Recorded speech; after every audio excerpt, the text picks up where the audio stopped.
Burada bir pointer var değil mi? Aha. Ha. Şu şekilde. Nasıl Şuraya basın. nasıl çalışıyor bu? Şuraya kırmızıya. Bu ileri, bu geri. Tamam. Pointer. Tamam. Okey. Çalışıyor. Okay. Merhabalar. Hepinize hoş geldiniz. Ve en çok İDE'ye teşekkür etmeniz lazım. Hepinizi bir araya getirdikleri için. Bu bu session konusu İstanbul ve kimliği. Türkçe yapmayacağım. Kusura bakmayın çünkü aramızda İngilizce konuşanlar var. Onun için İngilizce yapacağım. Nick Burchill zaten İngilizce konuştuğu için konuşmanın da akışı daha rahat olması gerektiği için. Çalışıyor. So, it's going to be in English, don't worry Nick. I just wanted to make a quick Turkish introduction. So, the issue that we're dealing with in this session is the idea of identity and the idea of sense of place. Where are we in this context in Turkey and of course Istanbul, this grand city? And as an introduction, just to get things going, I have a few slides here just to provoke the conversation. For thousands of years, mankind lived at a balance with its nature and managed to come a long way until the Industrial Revolution. But this is the point that we've come to right now. This is what we're dealing with, and with design, as architects, this is currently the best that we can manage.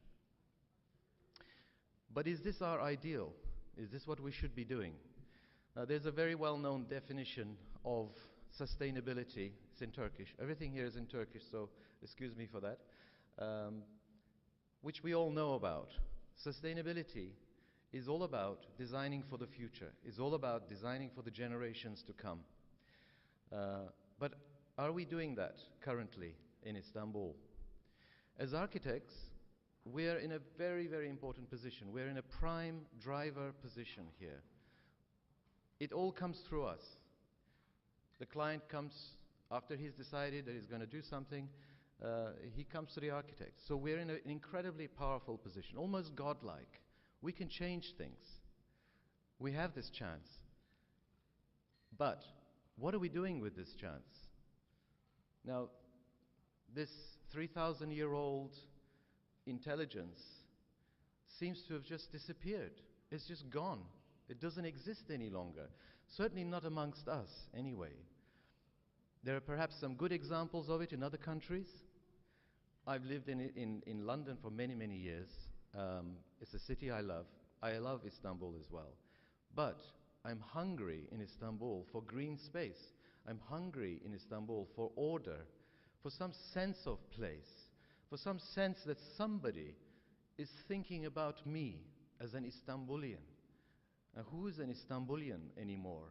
Who are Istanbulians? Do they feel Istanbulian anymore?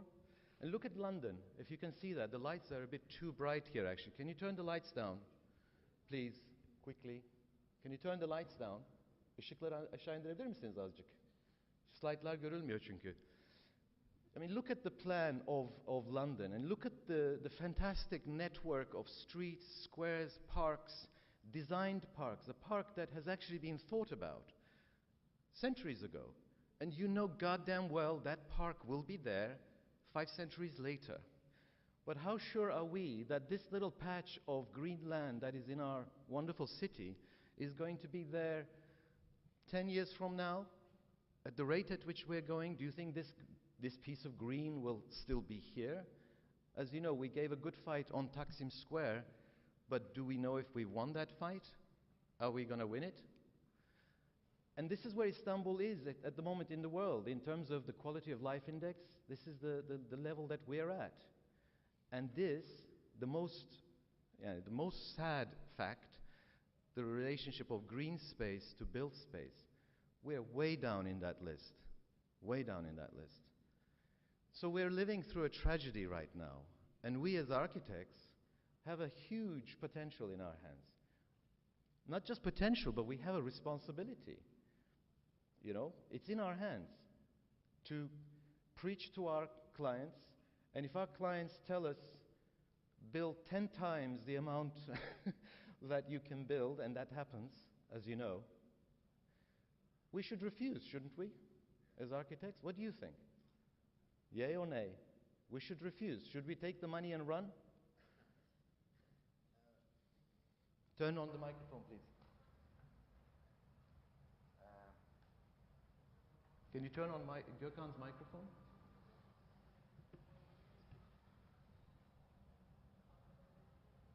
What do you think, Gökhan? Hello. Hello? Do you think we should take the money and run? Where is the money? That's another question. They don't. That's another question. We can talk about that till the cows come home. We can talk about that later. But I know what your answer is. Of course you'd like to say no. Wouldn't you like to say no? Wouldn't you love to say no? Wouldn't we all like to say no once to our clients?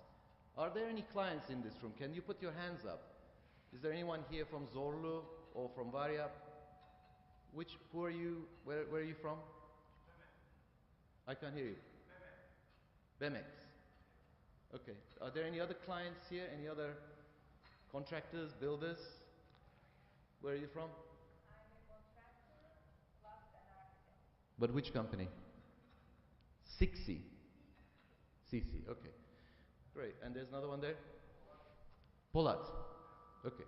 So at least I'm not talking to myself.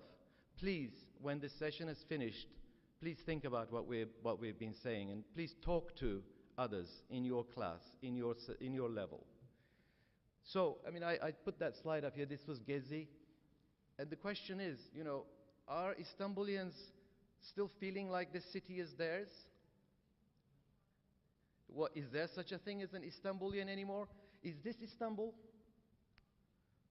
Well, this is Istanbul, This is how Istanbul is growing. A tragedy is unfolding in front of our eyes. And here, this is what inspires us. This is our inspiration. This is where we go for our inspiration. We say, we want to do that. This is what we want to do. And we're doing it as fast as we can. Once the pedestrian felt like he owned the streets. Now the cars own the streets. It's cars that design this city. Is there any sense of public realm in this picture? We all go there. We all try to cross the street. We all try to go from one building to the other. Do we have any idea that there is someone out there who thought about the human being in designing this part of the city? Or any part of this city? And is this where we're heading? Is this Istanbul? This is what we want? This is all in our memories right now. I look at this scene from my window every day. Fortunate that I am. I look at this scene. But unfortunately, I see this. And I cry every morning. And slowly, I feel as if we're sinking. I don't feel good about things. I don't feel, as an architect, that we're heading in the right direction. I love Istanbul. I love my country. But I seriously, sincerely think that we are heading in the wrong direction. To make this right, this is the way we have to think. Sustainability is a key word. We have to think like this. But we cannot do it superficially. We have to do it really. We really have to do this. And the factors that govern our actions, I always put ethics on the top. I think that the most important thing is how we behave ethically towards society, towards culture, towards people. Economics, investing for the future, ecology, dealing with nature. So, as architects, I feel like we have a huge responsibility. We are in a key position to act. And actually not to act sometimes. Non-action is an action. Non-action is an action. Do you agree with that?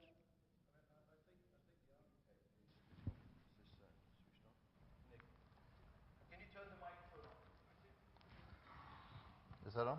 Yeah. Yeah. I think it's the architect has a enormous ability to be able to influence, but we have to face the reality that probably you can't do it on your own. You know, these are such difficult problems. We have to actually keep the problems on the table and to make sure that people are continually thinking about it, and that those remain in the kind of public realm, in the public eye. And that comes through the things that we write and the things that we draw and design. But you know, if you look at you know, London has come about because of historically a number of key architects who have designed those spaces and the wonderful crescents in Regent Street and things, but also the fact that there's been a collaboration between the architects and the people in authority. And I think what's also needed alongside the architects are some real champions in the authorities here to actually start to solve some of these problems. Yeah. And when you see the way some of the really difficult issues are tackled in any city, quite often those things are they come about occasionally because actually you've got a mayor who's particularly dynamic. If you take the last two mayors in New York, they've had a really important influence in the whole quality of life in that city. But we have a very dynamic mayor here as well. I mean, Kadir Topbaş has been incredibly dynamic and, to be honest, very impressive in things that he has achieved. But has he ever had an architect advising him? You know that Kadir Topbaş is an architect? No, that's what I mean. I think they need you look at other cities and people invite a group of renowned experts to come and help with the problem. They don't deal with it as a bureaucratic problem. Yeah. They deal with it as an issue, which a responsibility in terms of the quality of life in a city, and also the way that then helps generate the business and other aspects of the city. Quite often the end driver is that the city remains successful as a business community as well as a social community. But there is the recognition when you bring a number of key minds together that you can actually identify the way forward and try and drive through the politics and set agendas which can be realized in the long term. I think one of the other issues is that the pressures of time and ambitions here naturally generate occasionally short-term thinking. And what it also needs is the medium and long-term Occasionally thinking. or always? I've never seen an instance in which it's never been short-term Yeah, thinking. no, you're probably right. I think Can you give me an example when it's not short-term thinking here? No, I think well, I think probably if you took, I mean, for me, the greatest piece of recent infrastructure I've seen in any city, and I know it's a limited amount, but is your Metrobus here. Now that's a long-term thinking in terms of actually taking people off the road. And you say about the dominance of cars and things here, but actually the problem you have here is you do not have public transport. The reason why car journeys in London are so much lower is that people only have to walk 20 minutes to a tube station or a bus network. So that's the long-term thing has got to say, right, let's put it, there should be an ambition in this city to have a much more comprehensive public transport system. So there is goodwill. There is a sense of goodwill. The municipality is trying to do its best, but it's not solving the problem, is it? I mean, as it unfolds in front of us, it's a tragedy unfolding. Now, how do we stop this, Gökhan? What do you think we should do? I think the important thing is not our responsibility about it's not as an architect we design many things, but this important thing to how can we take attention the Istanbulian on this issue, because the problem is we design many buildings, but there is no connection to each other. That's the big problem. And then how can we live together the ground floor, and how can we take from each other any ideas, any context? Because in Istanbul, and one of the oldest city in the world, approximately we know that 8,500 years old. There are many examples about the city life. I remember the many modernist contemporary architects visited Istanbul end of the 19th century and the 20th century, and then they always mentioned the idea was many villages making the big city. There was there were very many the green areas in between the villages. But London is like that too. You know, London is a collection of villages. Yeah. And when I walk through the streets of London, I can still feel like I'm walking through a series of villages. In Istanbul, it's sometimes true. Like if I go to Kuzguncuk, I feel like I'm back in the village. Yeah, And Arnavutköy, Nişantaşı still tries to protect itself. Ortaköy. There are And places many- like that. But we're not creating new villages, are we? Like the images I showed you of Kayabaşı, these are our new villages. I think one of How do we deal with that? You know, what do we do about that? I think the important thing to how can we live in the city? And this city, the ruined by car industry, and then of course we need the car, but the city connected, especially the pedestrian, and then public transportation, and then private transportation. The important thing to first of all, we should agree about the grid. How can we understand the ground floor, all city? Doesn't matter the slope, surface hill, that we walk on. and then flat.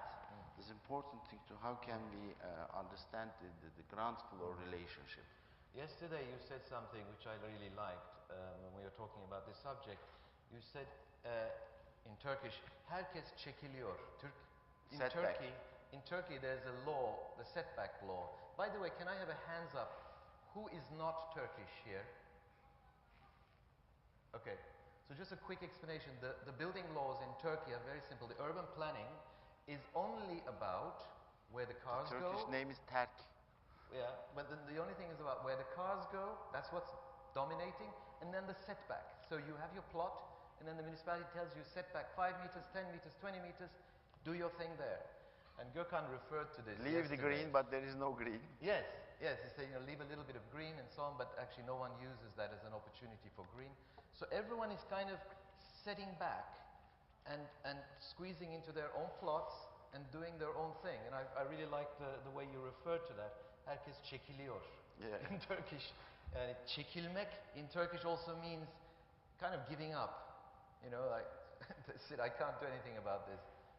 Don't you think that's it? Yeah, I think, for example, Dubai, Abu Dhabi, Qatar, follow that idea. There are many fantastic buildings, but there is no community, there is no connection. You can't walk in between the buildings.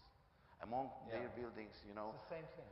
Yeah, and then today the Istanbul. It's not Istanbul's original the lifestyle. Lifestyle is in the many street and then Mahalle.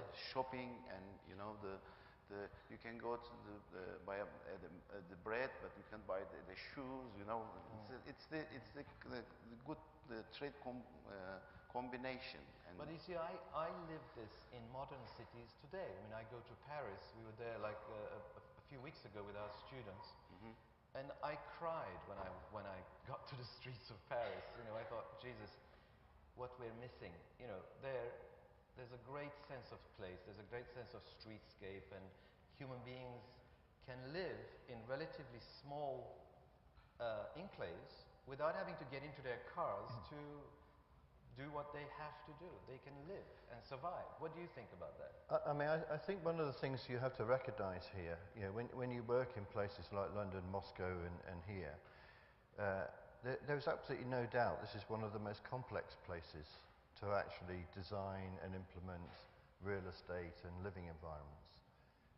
And I say complex because, you know, like if you're in London, you have a local authority that publishes, after a lot of public consultation, a unitary development plan.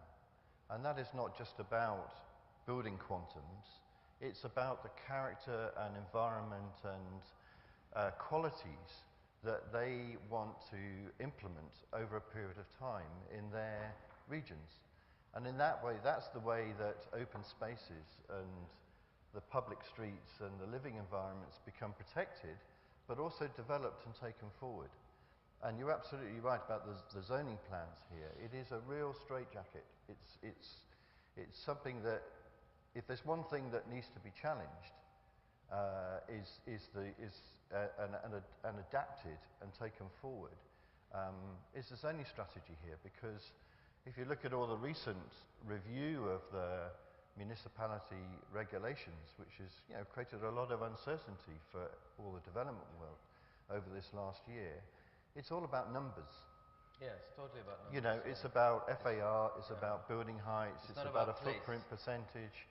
And I think one of the things, what you said is absolutely right. The only way you can achieve what you've described, Gökhan, is actually to challenge the footprint and setback arrangements. Because the regulations here prevent you from creating urban architecture and urban design. And the generation of streets, you see it in the buildings. Yes, every plot is taken on its own. So if you take that zoning structure, plus also the incredibly complex ownership structure you have here, they're the two key issues to be addressed. And I think it's important that, as was said in the opening speech today, that people start to look at a district and say, right, how can we actually solve the problem? It's not rebuilding, it's actually new urban design thinking that should go into these districts. And I feel that there's a lot of development here that's actually just building. It's building quantum of buildings, it's not creating places. The key word that's coming from here is about ownership. It's about relatively smaller cells within the overall cell, which is Istanbul, now pushing 15 million. But there's those smaller cells owning up to their identity and actually saying, this is our identity and this is what we would like to do in the future. And the issue is whether that voice exists, for those smaller places to retain their identity. Now, you have a few talking points that we discussed yesterday, and you want to actually go through those slides. I know you want to talk about style, for example, as an issue. What do you have to say about style? What should be the style that we I've kind of structured this a little bit so that we all kind of input into it, to keep the kind of discussion going. I started off, in terms of this theme of internationalism.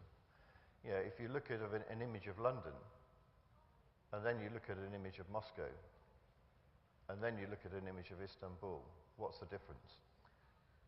As you see the images but on at night they all look the same. No, but also in the daytime they're not wholly different. That international style is something that unifies things in a way.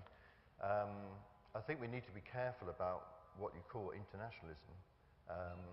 And I think what's terrific here is an appetite. There's absolutely no doubt that Turkey has an international outlook and is seeking input and advice and knowledge from the outside world coming in. So there is that. The key thing is moving away from a stylish thing. It's actually an attitudinal thing. There is the appetite to do that. I think the problem is that in this environment, things like costs is a major driver, and that's part again of the issue of short-term thinking. And if you look at the number of developments, especially new developments, if you take office buildings where it is a completely different investment structure. People are selling off floor plates and office buildings. It's multi-owner office buildings.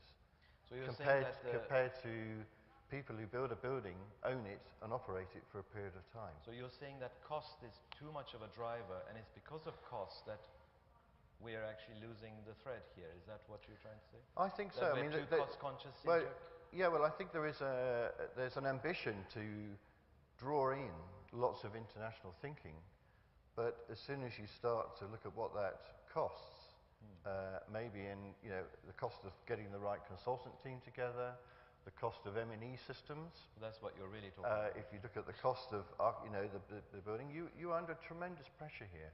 If you look at the land costs, equation what- to how much does it- rentals and construction costs, it's a really, really tough equation for people How much working does it there. cost to think about public realm?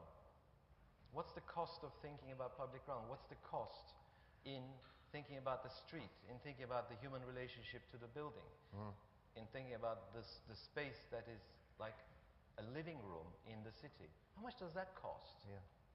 I mean, Absolutely I've always been absolutely slightly nothing. surprised It's that not, doesn't cost anything. you look at the massive value that's embedded in Levent, and you have this shelf that's just got all of these buildings on the shelf. The public realm, I totally agree with you, is for a central business district is just appalling. And you know, other cities deal with that by having Section 1 agreements, and you can call it a kind of taxation. A developer is putting together a development, they make a contribution to some of the public realm improvements around the buildings. And that way, authorities have an element of funding that allows them to implement that.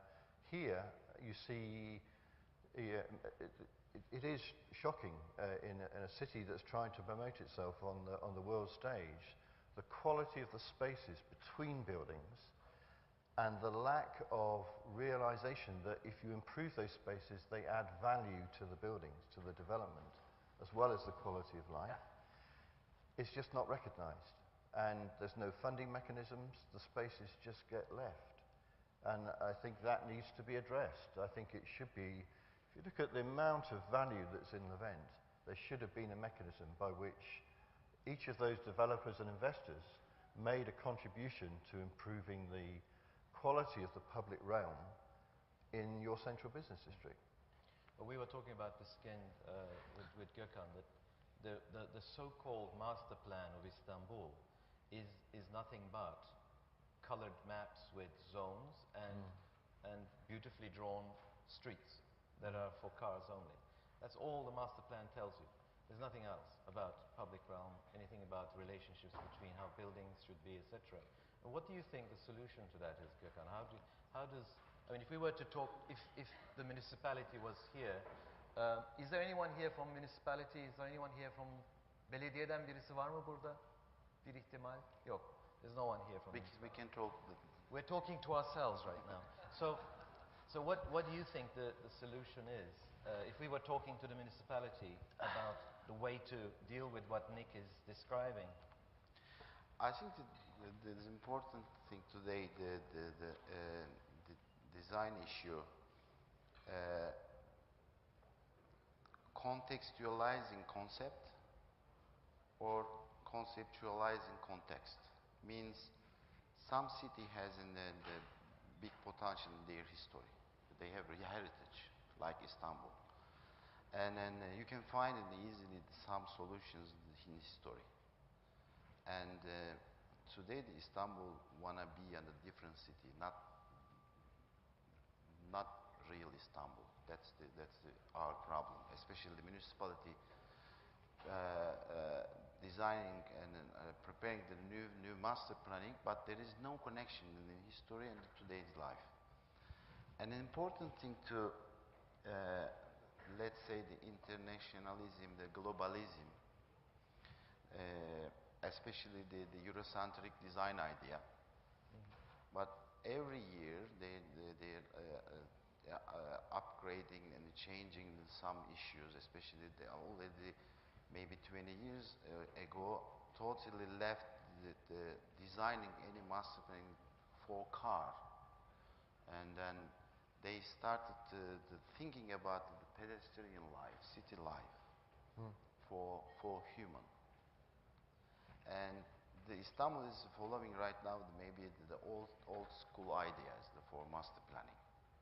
We should change that, I think, to the mentality.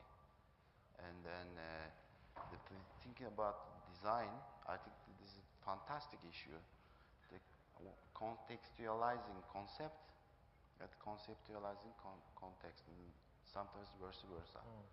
Well, I like the sound of that. I'm not sure if I understand that. What do you understand from it? Well, I think I just think there needs to be some visions put in place. Right. some real thinking. Some real thinking, some serious thinking. Yeah. If you, again, I come back to what I said earlier, that in London, you know, a lot of, again, it's a city under enormous pressure of population growth. It's continually dynamic. And yet, if you look behind the scenes, you know, if you in the mayor's office, they will have a group of people, that is someone from the mayor's office, someone from the city authorities, someone from some of the leading thinkers in terms of master planning and urban design, and they debate and define those concepts. And those concepts are not just theoretical. I think you're absolutely right. You have to look at the context and define what is correct, what's appropriate, and what's realistic. And I think at the moment it all feels a little bit disjointed here. You know, everybody has the Chamber of Architects has a view, the Greater Municipality have a view, you now have the influence of ministry. And it's kind of, it feels like it needs to be pulled together as a group of really experienced thinkers to try and unlock some of these problems. Gökhan yesterday used the word consensus. That's the issue here, that we don't have any consensus about what should be done. My belief is that architects are in a key position to actually initiate that sense of consensus. Now, we have another 10 minutes to talk, and as you can see, they're opening up the shop at the back. So what I'd like to do is draw some commentary from the audience here, because it's a very important subject. Can we have some microphones, please? So what does the audience think about this? Can you tell us how you think consensus should be? Bring the microphone here, please. Achieved? Can you introduce yourself, please, before you talk? It's Hakan Özkaşıkçı. As many of you were here yesterday, as I can notice, we had a lovely debate. I'm the design manager for Southeastern Europe for Intercontinental Hotels Group. And actually, I would like to congratulate Gökhan Avcıoğlu for being spot on, hitting the bullseye, conceptualizing context or context in concept. But let's face the fact here. We are suffering from a severe influx that has been prompted and provoked. Well, the reverse practice was carried in Greater China. They built cities first up front, and they tried to provoke people to go and, you know, inhabit there, which failed very badly. There are a lot of ghost cities in China at the moment. Whereas in London, as per your sample, there was a protective ring around the historic center that made certain that such an influx would be controlled on an economical basis as well. So, what has happened at the moment. Now, Istanbul has been introduced with that tremendous value that's on the shelf, and everybody is coming into Istanbul because the makers of, the masters of make-believe have succeeded to draw those people for prosperity. There's a promise over there, and everybody is going to come on, so we cannot stop that. Well, let's look forward. How do you treat this patient from here on, as in terms of the people are going to come in, and the center of Istanbul is in jeopardy in terms of, vanishing in a very near future. There is no infrastructure that's sufficient enough to carry that load. What is to be done? I wonder that, actually. Ideas about that here? Does anyone have any idea of how that could be done? Anyone from the audience? Gentleman over there, just behind. Just behind. And then the lady after that, just after him. When I was outside, I asked the Yalın Yaltraklı, Intercontinental Hotels Group Development Director. I asked that question of the master plan of Istanbul, the metropolitan plan, to the manager of urban transformation when I was outside, and I asked him, we as the developers, how can we guide our investors on a certain plot, on a certain location, to invest? Which location is the correct location? Because I'm an urban planner myself, and we usually believe in the hierarchy of planning, and there needs to be a metropolitan plan, and then that has to be filtered down all the way down to the urban design and then architecture. But right now, Istanbul had a metropolitan plan that has been done about 3-4 years ago. That was finalized. But then with the third airport and the third bridge, the, the, the, the, the factors of that metropolitan plan changed dramatically. And right now, we're having a hard time. So the Atatürk Airport is going to be carried out, and what's going to be happening in its current location, what kind of a function is going to be there, the third airport, and what are the areas around it, how are they going to be identified. Yeah, and then there's Kanal Istanbul as well. So I asked that question, and the answer I got was actually we need to be able to looking at the investors. We need to be able to looking at the local urban transformation plans, and then we can actually have an idea currently, because right now the Istanbul doesn't have a metropolitan plan, and it's going by really palliative or fractional approach. For the gentleman said exactly the same thing. You're not proposing any solution other than we need a plan. How do we do that plan? The lady at the back, would you have any ideas about that?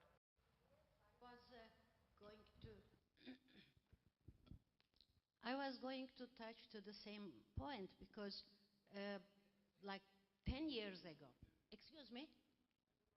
Same thing. I want to know what to do. What do we do? First we have to, analyze the problem. Then we can talk about what to do. The problem is we had once, like 10 years ago, it started, a master plan. Was it good or not? I don't know quite well, but at least there was a plan. But whenever about a couple of hundred experts got together and prepared a plan for Istanbul. And whenever the person at the head of that group was asked to make some changes at the plan that he doesn't believe, and he resigned and went away. And after then, so many changes has made at that plan. And beside then, well, to change the plan is something, let's say, forgivable. But without talking about the plan, some big projects, government projects, took places in Istanbul, like Third Bridge, airport. It's a new ministry having all kind of constructional decisions in his body, environmental municipality, because they have their own laws by any land within the city or without at the city. So now also that the channel project, Istanbul Channel project, if it takes place, which is told that it will, and 4 new cities are planning just around that. And the problem is any kind of plan cannot hold all of these. So we have to see what's going to happen. 1,500,000 people will be settled at those 4 new cities. It is announced by their architects or people, some of them are Turkish and mostly foreign, that 1.5 million people will be the inhabitants of that area. It's very close to Istanbul. So Istanbul is going to integrate with those. It's not going to be a new city. Any kind of road, any kind of railroad cannot carry out this. So, I mean, Istanbul needs a master plan, also knowing all these new problems and start maybe quickly solve this problem. But the architect, if it's a good architect, considered,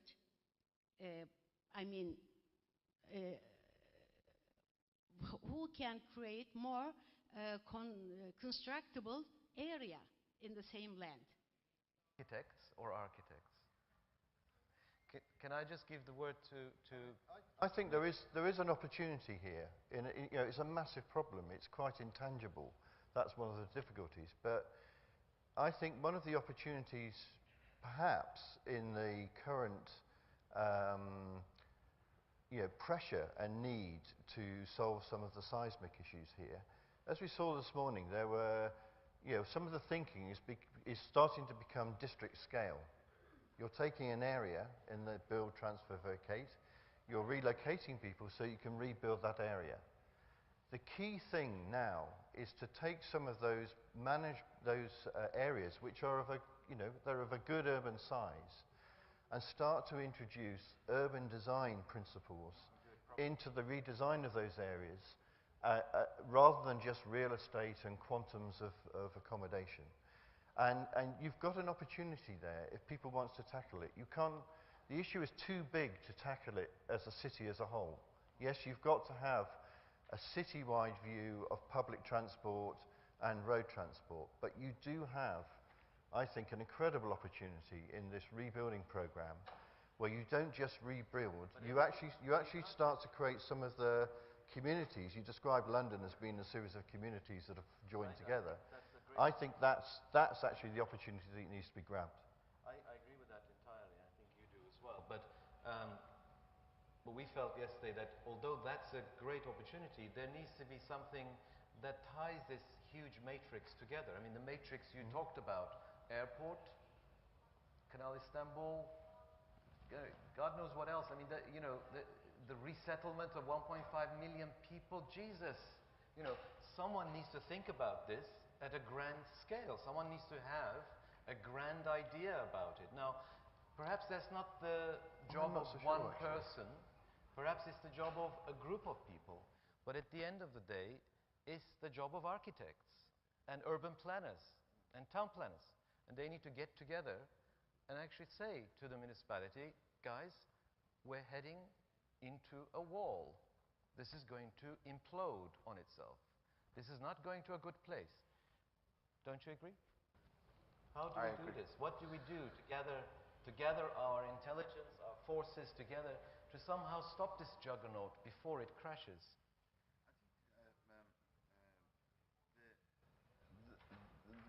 Sometimes we realize interesting the design issues in Istanbul. For example, I think the only Istanbul has skyscrapers with a garden wall. There are many skyscrapers in Istanbul, let's say the high side of the building, has a garden wall. How can we combine the skyscrapers and garden walls? What's kind of the life there? Because, if you have the air rights to go up, you should leave the ground floor, the pedestrian and the people, because the community needs and the shops before to go to up, and then the meet some people, and then and also the subway, metro connections, and the ground floor. If you design in a high-rise building, you should leave the community to that area. That's the idea. Well, I think we've heard that. And then, we've for heard example, that. But what do we actually do at the macro scale? I can hear you about the mahalle, about the community, the street, the blah blah blah. Okay, but I'm looking at 15 million people. We're now stretching up towards the Black Sea. With no real plan. How do we get to a plan that is actually plausible? I think the problem is expecting a plan. Somebody will design it suddenly. We'll find the early morning, on our table. I think that we should think about it without the municipality and then the other communities and then government. I think that we should talk about the public realm and public space, and then with developers especially, because giving taker relationship bring any properties, I think, the value. So small by small is what you're saying. Step by step. What Gökhan is trying to say is every developer that I work with, I'm going to preach community, green space, relationship, human scale, etc. And I'm going to do my bit for that part that I have influence over. What are you going to do, Nick? What's your...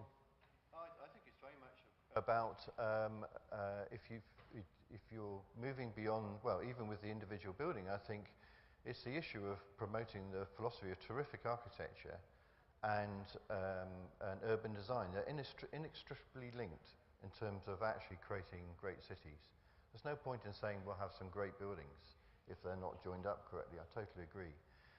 I just think there are a number of developments coming through in Istanbul now, which are of a scale that allows you to demonstrate that creating communities can be achieved in this tough location. And it's challenging some of the zoning issues. I think it is about, the zoning pushes against giving public uses at the ground floor because it's zoned as an office building. But actually, if you have some of these districts that are going to be redeveloped, I just think it's a fantastic opportunity to really start to introduce genuine mixed-use development in communities and move away from, and Toki themselves realise that some of the residential developments that have been happening in the mass housing recently are, as they say, they're places where people sleep, but they don't live there. And I think they recognise that actually that has to change. So I think they're listening. I think we need some exemplar developments, and we need to have the right developers and investors who understand that to realise those and demonstrate what can be achieved. They So then become the again you're blueprint for the saying bigger picture. Go bit by bit. Do what you can when you can. I think otherwise you will end up, the danger if you go too big a what scale. you're saying is that we take no action on the grand scale. No, you have to do both. We don't have any influence on this matter. We cannot talk to the No, municipality. you have to do both. Yeah, we don't need them. Especially, I would like an example. Microphone. And Ömer Rizvan is here. We designed a new hotel with him. He's our consultant. He brought the new idea for lobby. And then I think one of the biggest lobby in the world we designed because of him. And then he brought in Eskişehir. He said there are many young people. We should invite them, and we need to welcome and invitable in a new green lobby. And then actually we don't know yet. We can do many things in the exhibitions and then some events. But we have right now the fantastic lobby. And then, thanks to Ömer, and then But what's this about a lobby? I mean, why are we talking about a lobby here? He convinced, and it's important thing, what I'm telling, the convincement is important thing, that he convinced The investor. And investors. The investor, yeah. Because maybe in the program we need maybe the 200 square meters, the lobby. But right now the lobby, I think one of the important public space. What you're saying is someone like Ömer, who is also like an architect in a position of influence, can drive the developer, drive the investor towards the right thinking. I want to close this discussion last 3 minutes. Last 3 minutes from the audience. Does anyone have anything burning and urgent to say? Ömer, what do you have to say about this? What do you think we should do?